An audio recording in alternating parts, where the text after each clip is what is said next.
Hello everyone, welcome to the channel. We are going to watch the post-race press conference, and please don't forget to like this video.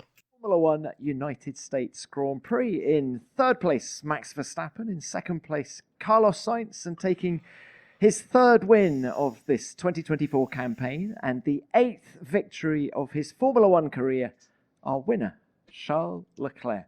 Charles, it was some race by you and Ferrari. Always difficult because we rely on very small differences that could, very small gaps that could make a big difference. So it's very difficult to predict where we will be in the next few races. However, we've said since 2 or 3 races in Monza, in Baku, in Singapore, we brought few upgrades, and we were always waiting for Austin because it was going to be the real test for those upgrades, and it seems to be working all good. So that is positive for the future. It doesn't mean that we'll be having every next Sunday the way it's been today, but it means that we are working in the right direction, and that can only be positive. So I hope we can reproduce these kind of results more often. You're working in the right direction, but is there one particular area that the car is better here?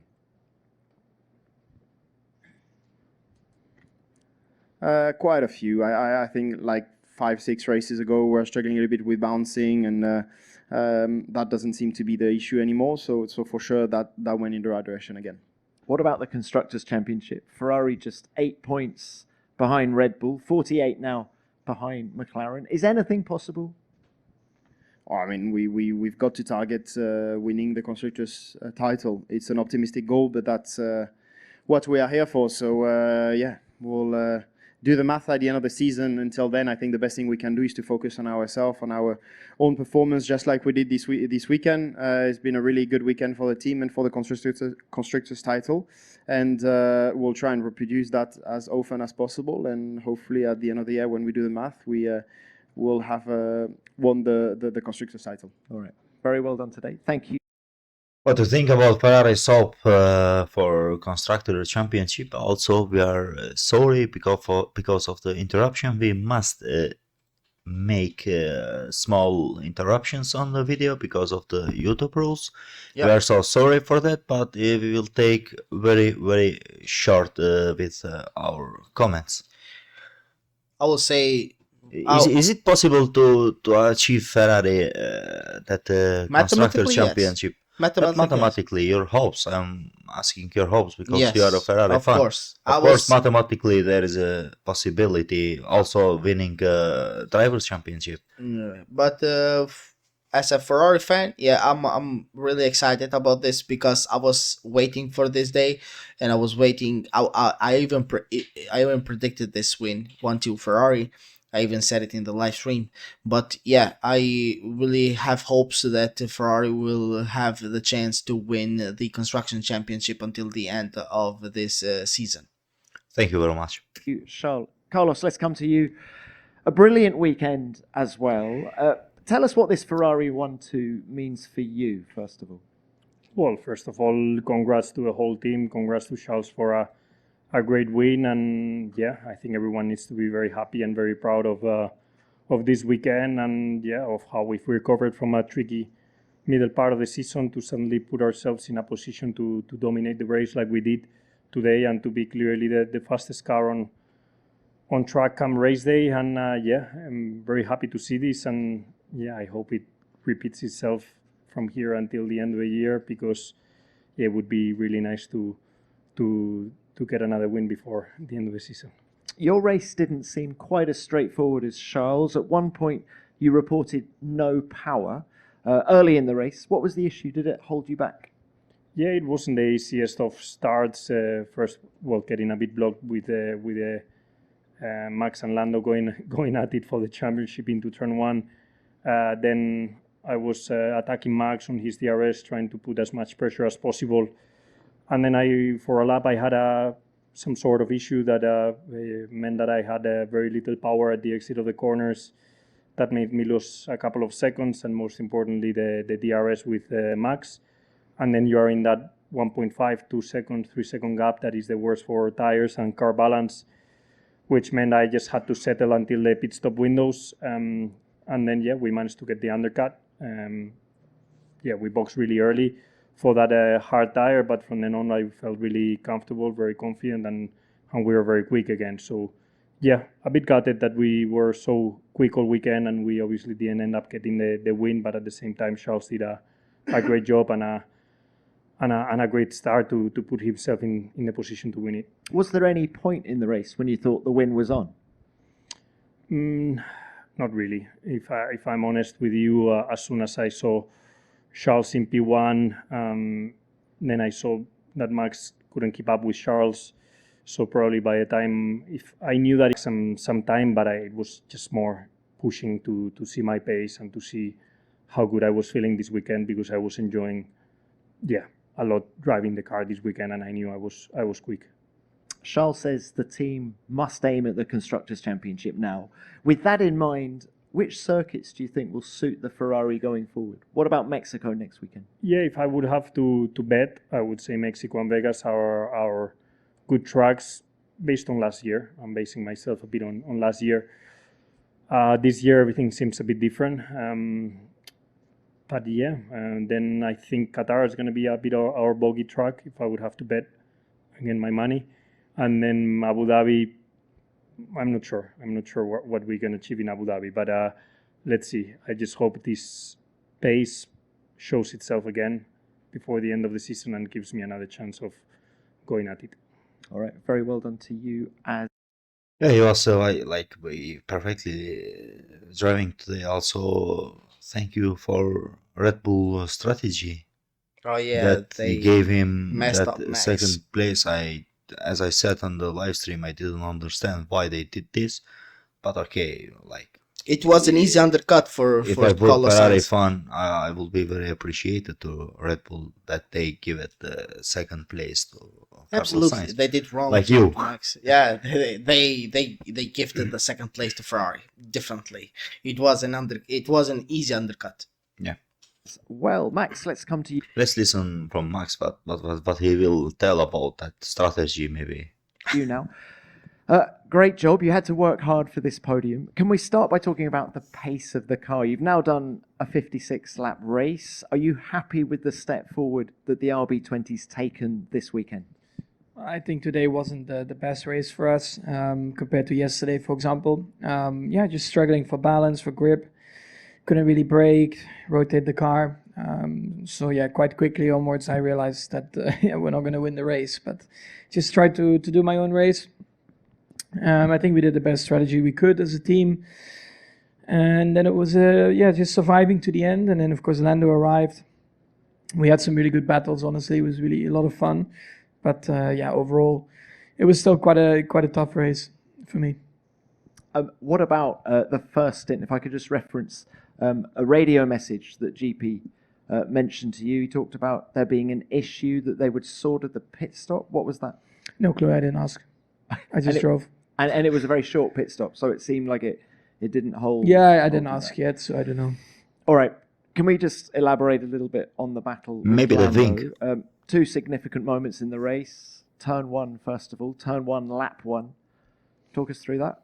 There was a gap on the inside, so I went for it. That corner is very wide, so it gives you a lot of opportunity of going very wide or try to go really tight. I chose for that option, and I still came out second. Started second, came out second out of turn 1, but this time of course then it was Charles in front. I think it worked out quite well for me because Charles was anyway faster, so he just pulled away, and from there onwards I just tried to do my own race. And then in the latter stages, when Lando was gaining on you on fresher tyres, how confident were you of staying ahead? I just tried to do the best I could, to be honest. My balance wasn't great. I was, just not really, I was not able to attack the corners. So, he was putting a lot of pressure. But around here, it's quite a cool track to defend. There are a lot of possibilities. So, it makes it good for racing. And what about the moment, turn 12, 4 laps to go? Can you just talk us through the moment he came around the outside? Yeah, I think it's quite clear you can't overtake outside of the white line. I mean, I got done for it also here in, I think, 2017 or whatever it was. So I lost my podium like that. So I was, just remain calm, tried to do the best I could after that to bring the car to the end because it was not easy with the tires in the situation that I was in. But, yeah, overall, I still really enjoyed that battle that we had. And Max, there were a lot of 5-second penalties today issued at turn 12, cars going round the outside. Is there a solution going forward? Perhaps a gravel trap, as was introduced in Austria earlier this year? Would that work? I mean, it might help, but we have to deal with bikes as well that race here. They don't like the gravel, so then you have to remove it again. Track days, people spinning off, of course, on track days. You have amateur drivers, professional drivers. It does cost a lot of money when you have to do that, and not every track can do that, throughout the year. So yes, it would work, but on the other hand, I'm not sure how sustainable that is for the season. Okay, look, final one from me. Just how satisfying is it to have extended your championship lead this weekend?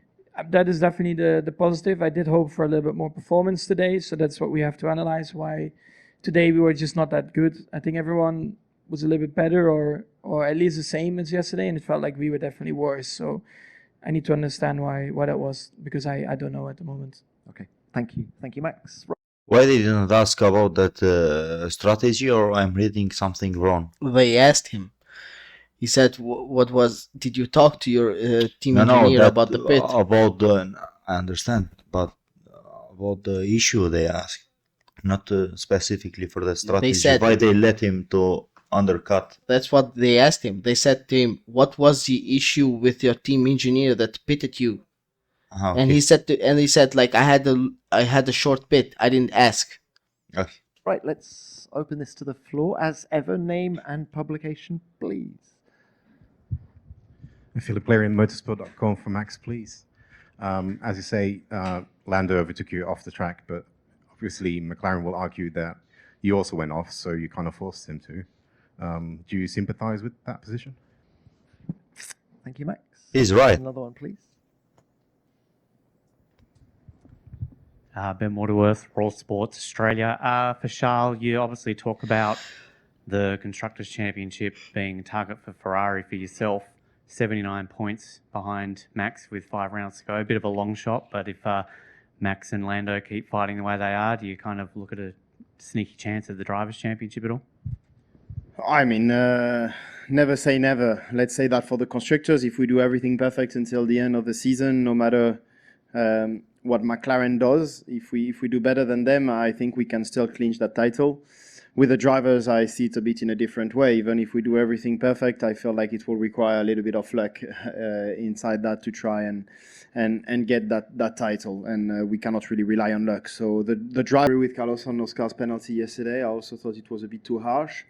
However, on the rules, I think they are clear. Sometimes the interpretation of the rule can be a little bit different because it will be impossible to have a rule book that takes every single scenarios. Every scenario is different, has its particularity, and you've got to analyze it in a different way and interpret the rules in some ways for particular scenarios, which is what the FIA. Thank you, Charles. Yep, another one. Next one is a question about the Ferrari guys. Ravin was on the podium with you today.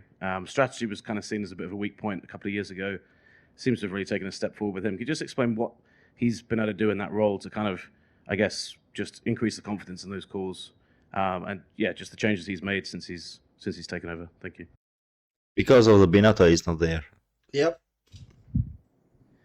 I mean, he's incredible. I have really Over the last couple of years, I think it's been important to see progress in that side, and there's been a lot of work being done behind the scenes, and obviously Ravin has played a fundamental role in that work.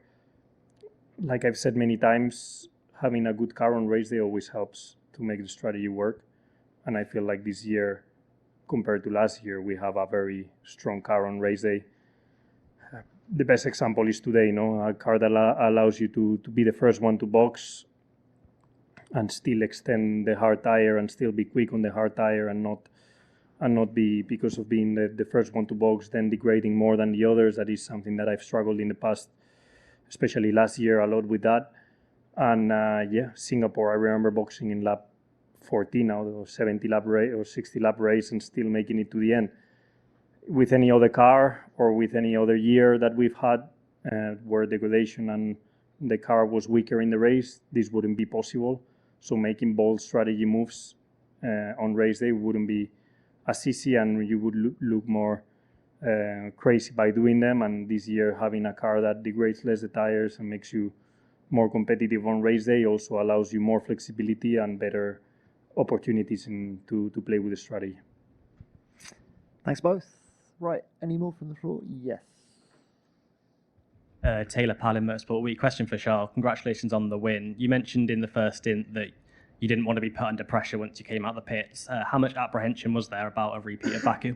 Thank you. I mean, apprehension wasn't that big because I could see the gap, and the gap. Thank you. Any more? Yeah. Yeah, Kevin Lytle from the Austin American Statesman. When you guys left here last year, so much of the story was about the bumpy track. How do you rate it this year after the changes that were made? I think there's been a massive step forward in the parts where it's been resurfaced. I still think, though, that the first sector is apart from turn 1, that has also been resurfaced. Turn 3, 4, 5, 6, and 7, there's still quite a bit of work to be done because it's still extremely bumpy. But apart from that, on the resurfaced parts, it's a lot better. Yeah, much better in general. That's it. At least at the end of the press conference, we had a little bit fun with Max Verstappen. As you know, as he just loves to have fun, right? Like he just said, "I agree, Papa." Of course, he agrees because they said what was. Yeah, but the way he said, like, I agree. Like, yeah, but it's okay. You know that they said everything that needs to be said. Yeah, but and it just. I agree. Also, he added that risky at the high speed. Absolutely. To have bumpy. He was saying in the team radios also. We just finished this race week with Ferrari's race domination. Yeah. I don't want to use that word Ferrari is back, but for this race, yeah, Ferrari is back like in their own old days. But we'll see what we are gonna do at Mexico we have after 5 more races to go, 3 and we'll days. See what will happen. Yeah, it will be interesting. Nothing is impossible, but it's like I'm talking for. Look, F1 has become so unpredictable because we have a lot of teams fighting. Yeah, I'm talking about the driver championship is like impossible, but the constructor championship is like more than. It's more realistic. Possible. It's more realistic. Yeah. No, definitely. I think that's it. That's it. Thank you everyone for watching this video with us. Please don't forget to like and subscribe. And if also, you have we are sorry for our interruption, but we must do that. Don't forget to like the video, subscribe to the channel, and check the other videos that we have on our channel. Hit the like button. See ya.